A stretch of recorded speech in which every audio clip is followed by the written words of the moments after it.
sila. Isakripisyo yung iya ko galingon, dinansang siya sa cross. Masakit niya kamatayan. Para ina sa atong tanan, kay ginilgugma kita sa Ginoo. Palangga kita sa Ginoo. Kay gusto sa Ginoo kita maluwas. Kay tanan kita mga utod ko, makasasala man. Ako makasasala, ikaw makasasala. Wala man isang tao na perfecto guro.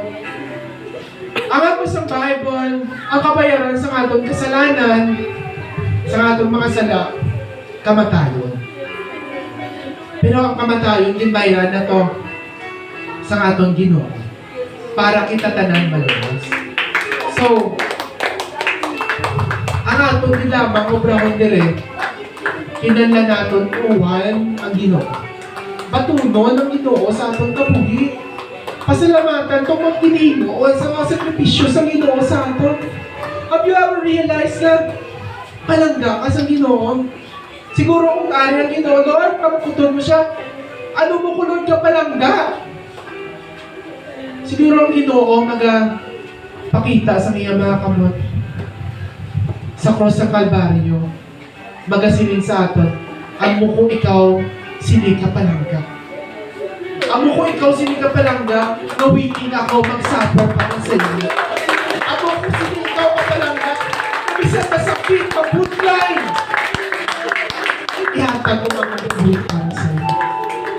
Ay sa atong mga utod din, mga bisita, brothers, sister, handa ba na ka mo nga pasalamatan kag patuman ang ginobra sa iyo sa atin? Magapangamuyok kita, okay na? Would you close your eyes para hindi ka ma-distract? If you can raise your hands, tanda nga, Lord, nag-surrender ako sa imo. O hindi man ito, kukuhin yung mga ulo, patuno nato ng Ginoo, hinulsulan nato ng atong mga sala. Amay namon sa langit. Patawara kami. Sa amon mga sala. Sa gabi nga ni Ginoo, kinabuksan namon ang amon mga tagipusuan. Magkari ka diri Ginoo.